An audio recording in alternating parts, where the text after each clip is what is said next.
Jill. Welcome to the podcast. I'm excited to dive in.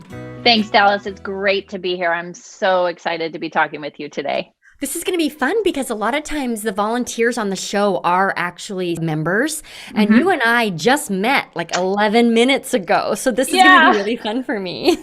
Great. I'm looking forward to it. So tell us, what do you want to walk away with from our time together today? Yeah. So my big thing that I've been experiencing in the last year is that when I talk with people, I love helping people, right? Like that's all over my website. That's who I am. I love helping people. But in doing so, I've walked away from multiple conversations with having helped somebody, not helping them, like overcome everything, but helping them enough to be able to be like, wow, that was a great conversation. Thank you so much. And then I don't ask them to work with me. And somebody was describing it as, oh, you got put in the friend zone. Right. So I want to get out of the friend zone. Yeah. And this has been a pattern. So you realize there's something in the way that you're showing up that's contributing to the pattern. 100%. Yes. Okay. Oh, this is going to be so much fun. So tell me and our listeners a little bit more about your audience and what it is you're so good at helping them with. So I hang out on LinkedIn, and I love working with who I love to work with is these smaller businesses that are like service providers that are struggling with kind of getting to that next level. And what they fail to recognize is they keep spending all this time and putting energy into ideas of how to improve marketing, when really it's all about the people. If they did some different things to activate their staff, then they would get to that next level that they're hoping for. It's so cool that you say that, because what I observe often with my audience is they spend a lot of time solving the wrong problem. Mm-hmm. And it sounds like it's similar with your audience. Yeah, 100%. Right? Yeah. Yes. Okay. So paint the picture for me, Jill. Give me an example of an average, hey, could you help me with this conversation? How does it start? Where does it go? I want to dig into this here. Sure. So a lot of times it will be, we've been messaging back and forth because I want to get to know them better, get to know a little bit more about what's going on with them. And then I'll make the suggestion of, we should take this offline. Let's have a Zoom. I'd love to hear more about what's going on for you. And then in starting that conversation, it's usually, when you think about where you want to be in a year from now, what does that look like for you? Like, what is paradise for you? What is your dream? And so then when we start talking about what's the paradise and then what is keeping them from getting there, then I'll typically glob onto something and be able to say, well, have you thought about this? And, we start talking about an option of something that they could try. Even when I'm just talking, like if I'm really trying to stay focused and be like, okay, this is a sales call. And I talk about how I've helped another client in a similar situation, then they're like, well, how did you do that? And we start talking about how I did that. And then they're like, oh my gosh, that's amazing. And I could try that and blah, blah, blah. And before I know it, I've given them enough value to where they're like, that's so helpful. I have that, sometimes people are like that one step of action that I can take and try. And they think it, of course, is going to solve everything, and then they go on. And then all the conversations are, how's it going? I'll check in with them. And then at some point, like after, the second or third check-in call or message, it just feels awkward, right? Totally. Like to be like, hey, so how about we work together? Right, like you owe me. Okay, so do you ever present the invitation, or are you kind of beating around the bush here? I'm pretty sure that I beat around the bush. Yeah. I think sometimes I am like, what is it in my head? I think that my expectation, and my husband will tell you, I have very unrealistic expectations. Okay. So I think my expectation is that they're going to say, wow, this is amazing. I want to work with you. Yes. Yeah. Like when I first started my agency, I really thought that my phone would be ringing off the hook because people would find out that I'm available to work with them. Mm-hmm. Obviously, that's not the case. Mm-hmm. So, Oh, well, see, here's the thing. Like those of us who are entrepreneurial and coaches or consultants, we mhm, are the type of people who get a little bit of value and understand that it's the tip of the iceberg. And of course, we then ask for more. And yeah. therefore, it's easy to assume that everybody else is like that. And the truth is, most people, they need an explicit invitation. It's almost like they need permission. Mm, So I'd love to just approach this maybe with a before, a during, and an after. sure. Pinpoint some tiny places where you can set a different expectation Okay.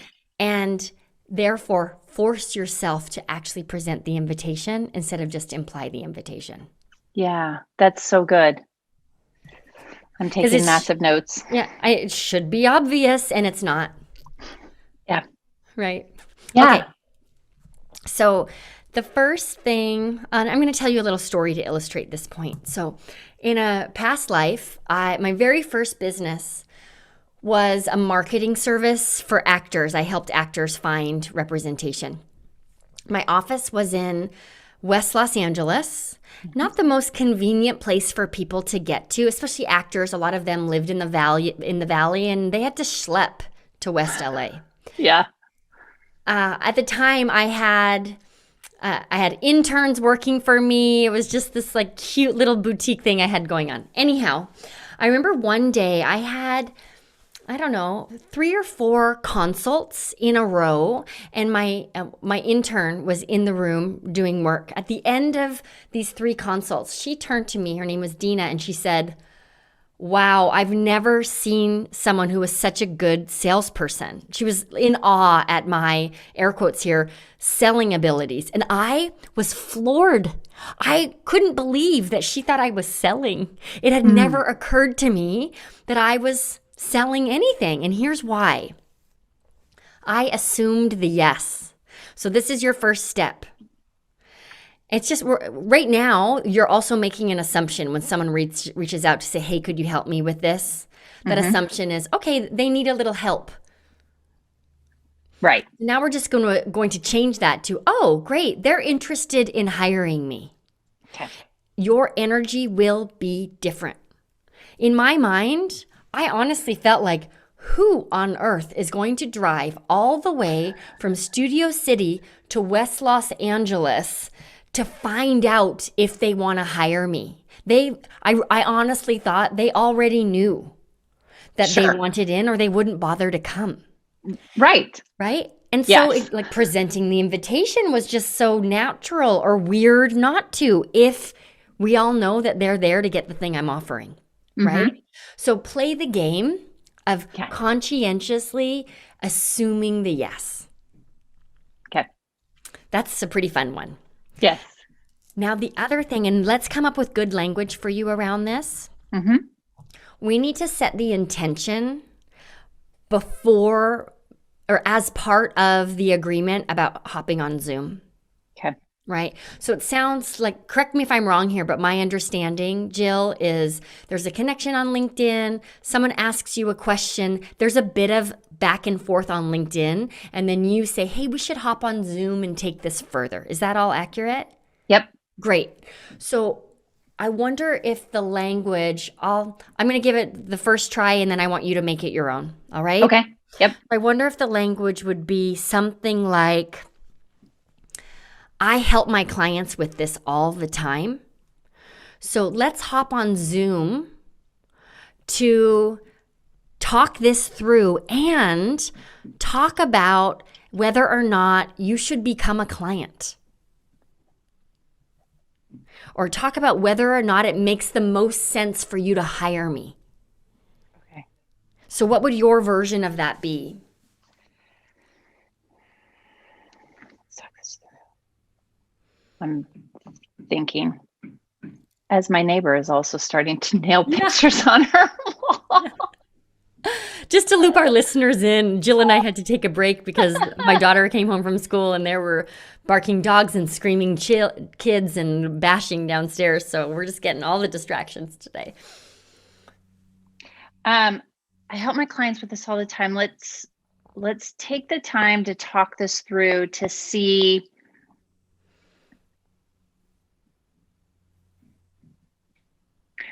I would probably say something like to see how I can provide that same service for you. Right. Yeah. What's coming up for me, and I'm going to make up an example that may be totally off base, but let's just say we get into you're helping me a little bit with how to motivate like a rotten apple on my team because So we're having a bit of a conversation around that, and we're making some headway where you would normally say, hey, we should hop on Zoom to take this further. I would still say that, hey, we should hop on Zoom to take this further. In fact, it's work I do with my clients all the time. So I'd love to close the loop on this conversation and talk about whether or not it makes sense for us to work together. Okay.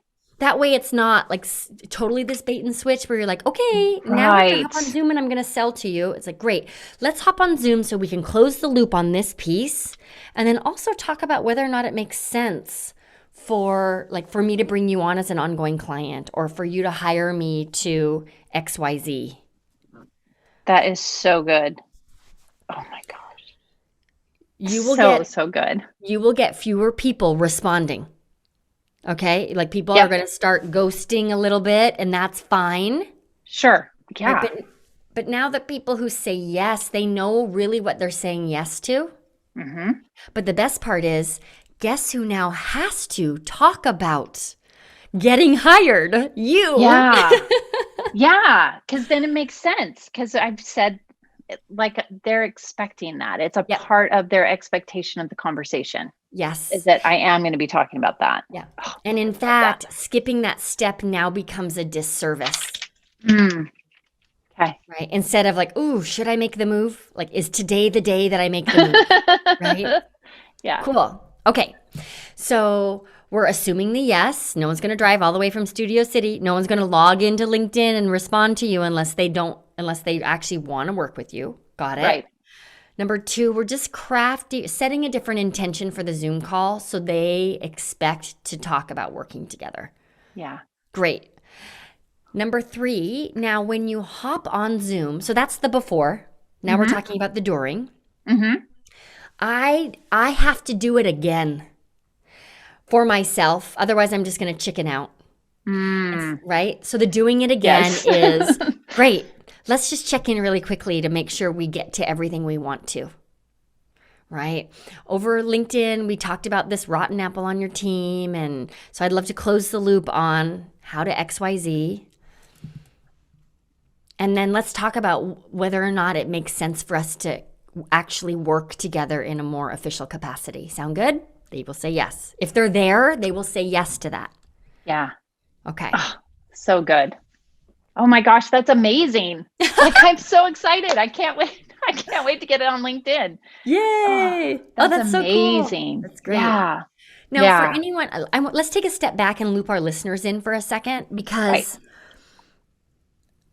we are all in business because we want to help people. That's what we do. And I think because service is our number one value, it's easy to somehow fall into this faulty thinking that charging for it, that there's a rub, right? Or it's wrong, or it's the second priority instead of the first.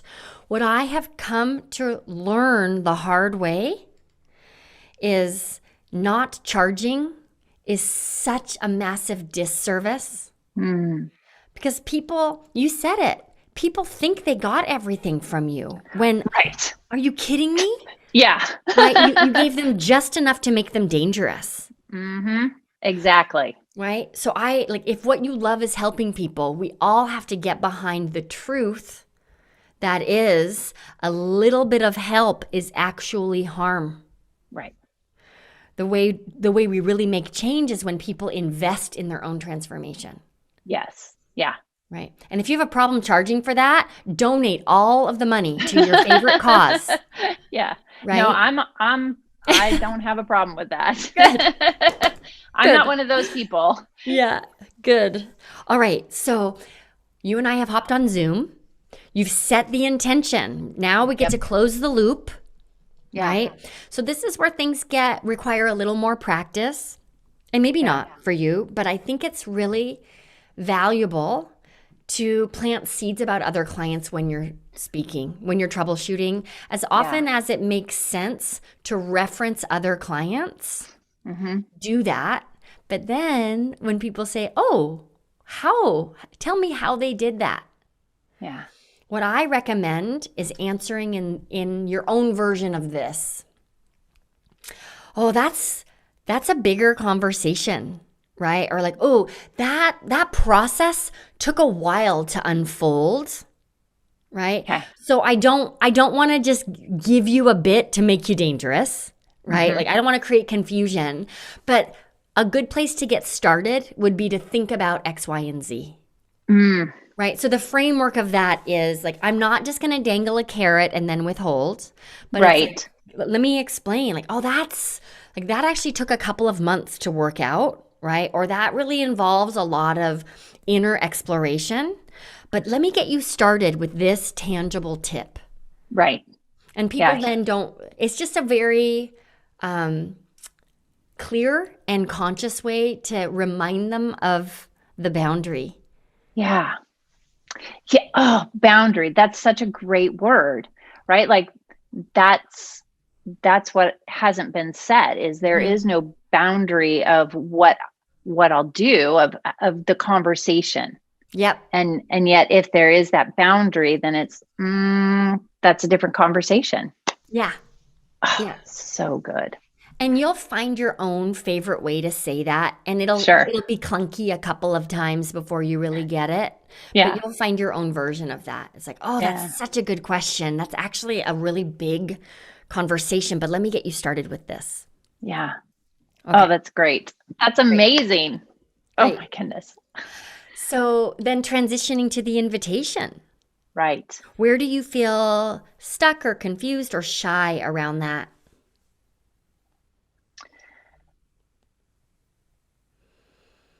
That again, going back to probably just needing a mindset shift of not feeling bad about, not feeling salesy about asking for, of shifting the conversation to say, let's talk about how we can work together. Yeah, great. So my feedback around that is you really have to lead this conversation. Instead of, all right, let's talk about it. And then like, what questions do you have? It can't be vague. You've got to show them that you are a leader, right? Yep. So your own version of, okay, great. I'm so glad we had a chance to talk about the rotten apple on your team, right? To talk about this thing. As I promised, right? Let's talk about what working together might look like. Yeah. And then you move right into, here's where I see I can help you. And it's offering them a bit of a prescription. Okay. Yeah. So like if the conversation started with, I'm just struggling with this rotten apple and I need to figure out what to do. And I can kind of, give them tips and pointers on what they can do. But in the conversation, obviously it shows that there's something bigger. But if the conversation was just about how to resolve this issue about the rotten apple, then how do I take it from being, so we talked about the rotten apple, but in all reality, there's much more going on that maybe we should be talking about. Why don't you say that? Because I'm totally afraid that they're going to get offended. Oh. Yeah. I'm just sitting with that because I can totally relate. And yet the truth is that you're trying to help them. They knew you were going to offer your services at a pay. It's a different context. Yeah. right, than perhaps in the past. But maybe the best way in is to, again, reference other clients. So it might be something like, instead of, I know everything about your business from this one conversation that we've had, right? Yeah. Maybe it's, okay, so we talked about the rotten apple, and I'm excited to see you implement this piece. Let's now shift gears and talk about how I could help you moving forward. This may not resonate, but I have a feeling there's more going on here because it's what I see so often with my clients. Wow.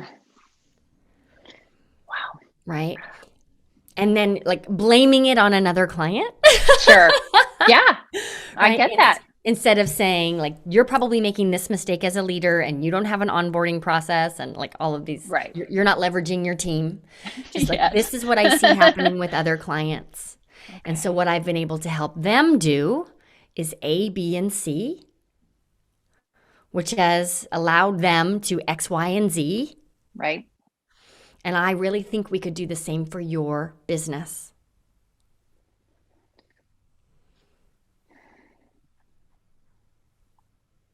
And then we say, how does that sound? Yeah. That's And then- probably one of my favorite questions. Right? And then, Jill, you have to stop talking. Mm-hmm. Take a drink of water. That's what I used to do when I was still getting comfortable with sales conversations. I'd be like, how does that sound? And glug, glug, glug, glug, glug, just so that I couldn't keep talking.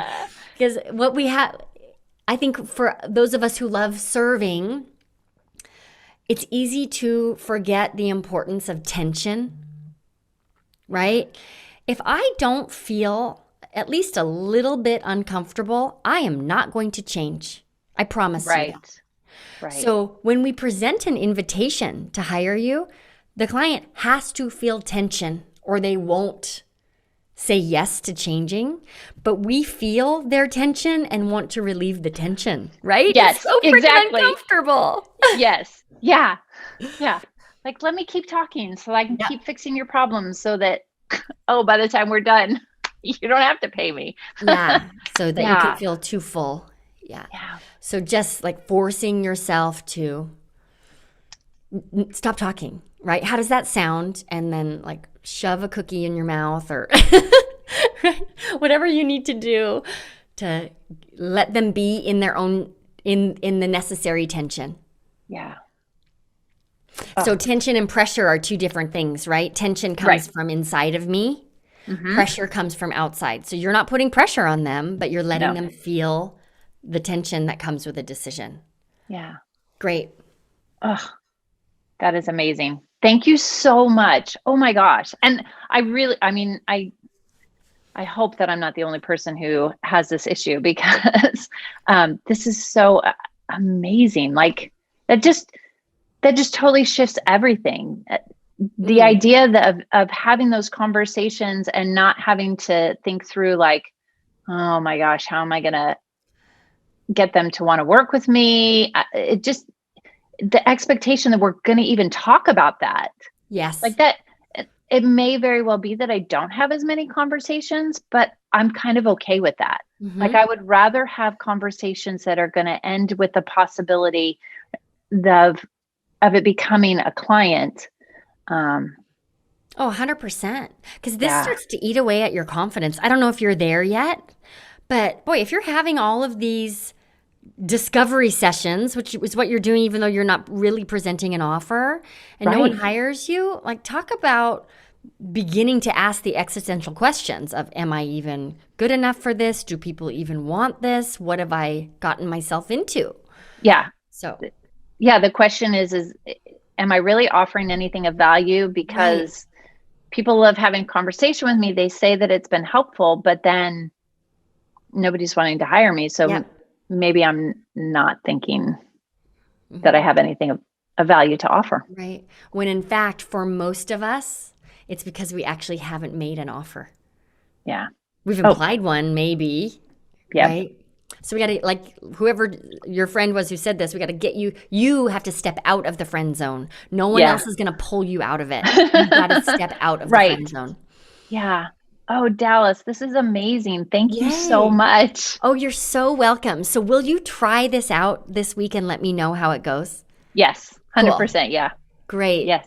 Great. Well, boy, if you had to pick one big takeaway from our conversation, what would it be? It really was that step number 2 of setting the intention about the Zoom, that yes, I still get to be, so that's always my thing, is I still want to be me. I don't want to be somebody fake. So I still get to be me and say, hey, I'd love to talk to you about this. And after we close the loop on this, let's talk about if it makes sense for you to work with me. It's just it's living in the world of and, it's not an or. And I love that. That was definitely my biggest takeaway. I'm so glad I love selling. So this was a super fun conversation for me. So thank you so much for volunteering to come on the show. I really appreciate you. My pleasure. Thank you. Thanks for having me. Of course. All right, everybody. We will see you back here next week.